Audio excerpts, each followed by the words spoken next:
"Oh, I'm afraid, Bunny." "Now, don't think that anything has happened," interrupted Mr. Brown. "He's probably hiding somewhere." "Bunny wouldn't do that," declared his mother. "No, we weren't playing hide and go seek," said Sue. "Then he must be downstairs in one of the cabins, or he is asleep in his berth," said Mr. Brown. "I'll look." "I'll help," offered Uncle Tad, who himself had been taking a nap in his berth. "I suppose he must be down below if he isn't up here," said Mrs. Brown, hoping this was true. "I want to look too." Sue was beginning to be a bit frightened now, and she started to follow the others below, while Captain Ross and Bunker Blue, seeing how worried Mr. and Mrs. Brown were, dropped the sail on which they were working and decided to join in the search.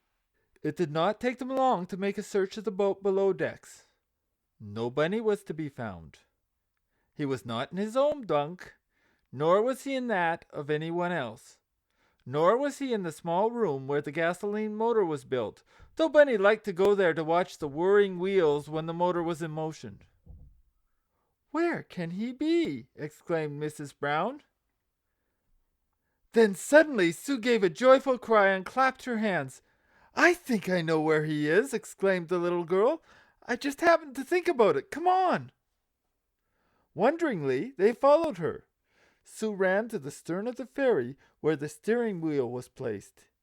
Here was a small rowboat turned bottom side up.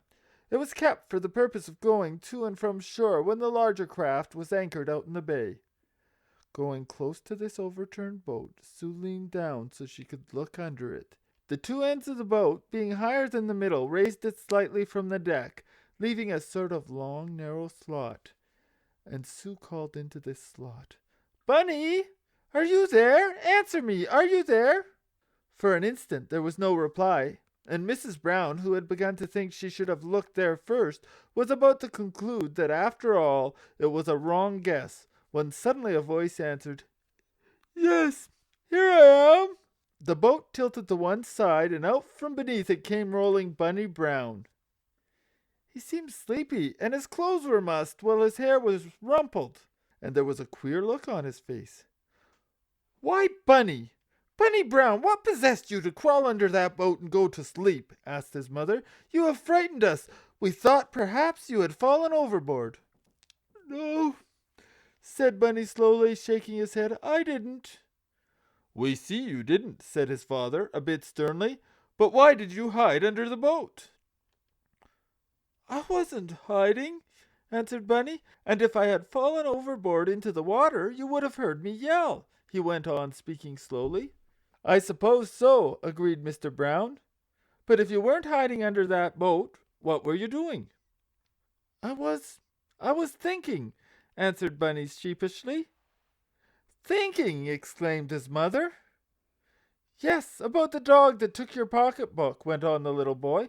"I wanted to be in a quiet place where I could think about him and maybe guess where he was so I could make him give back your diamond ring, Mother. So I crawled under the boat. It was nice and warm there, and the wind didn't blow on me, and I was thinking, and... "And then you fell asleep, didn't you?" asked Uncle Tad as they all stood around Bunny on deck. "Yes, I guess I did," was the answer, "and I didn't dream about the dog either." "Did you think of any way to find him?" asked Captain Ross. "No," answered Bunny, "I didn't, but I wish I could." "Oh, you mustn't think any more about that dog," said his mother with a smile as she patted the little boy's tousled head. "I'll manage to get along without my diamond ring, though I would like to have it back." "Well, I couldn't think," complained Bunny, with a sigh. "I guess maybe I was too sleepy." "Better not hide yourself away again," cautioned his father. "You must be extra careful aboard a boat so your mother will not have to worry, or this trip to Christmas Tree Cove will not be any pleasure to her." "When shall we get there? To the place where the Christmas trees are, Daddy?" asked Sue. "Oh, tomorrow, I guess," answered Captain Ross.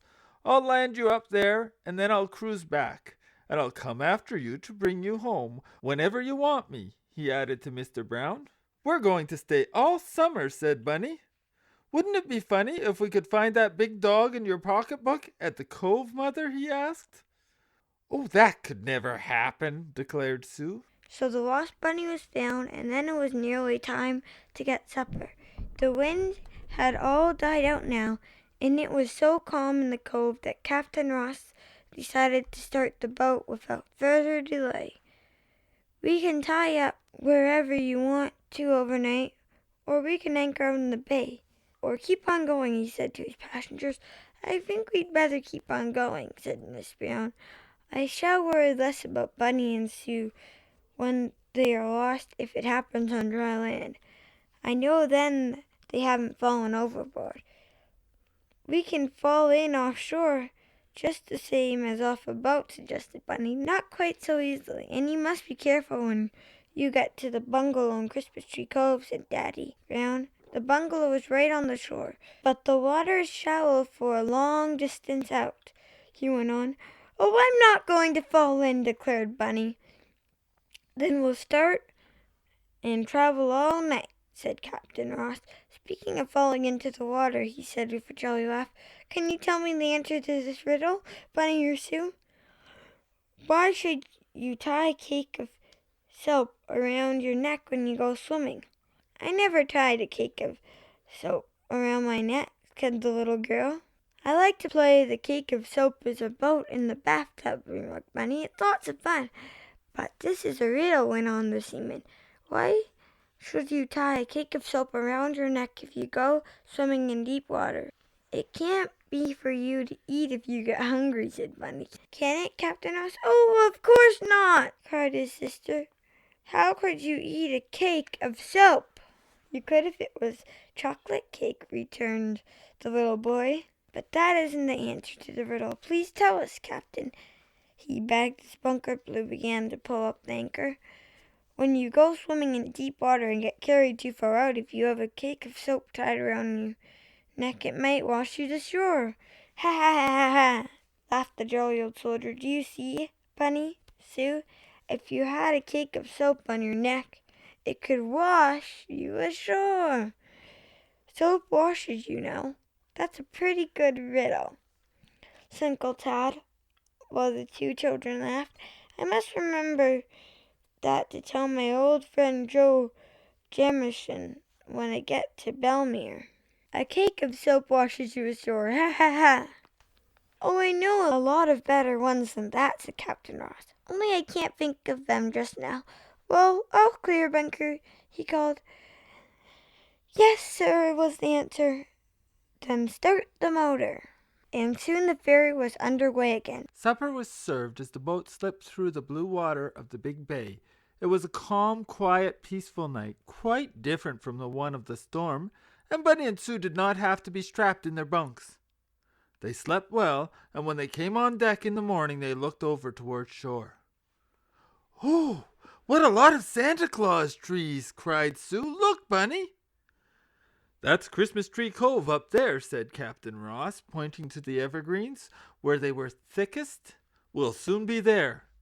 "And oh, what fun we'll have!" cried Bunny. "I'm going to dig clams and catch crabs, and we'll have a clam bake on shore, Sue." "And my dolls can come to it, can't they?" asked the little girl. "I brought some of my dolls with me, but they're packed up," she added. "Oh yes, your dolls can come to the clam bake," agreed Bunny. "Will there be any other boys up at Christmas Tree Cove to play with?" he asked his father. "Or girls?" Sue wanted to know. "Yes, it is quite a summer resort," was the answer. "I'll fancy you will have plenty of playmates."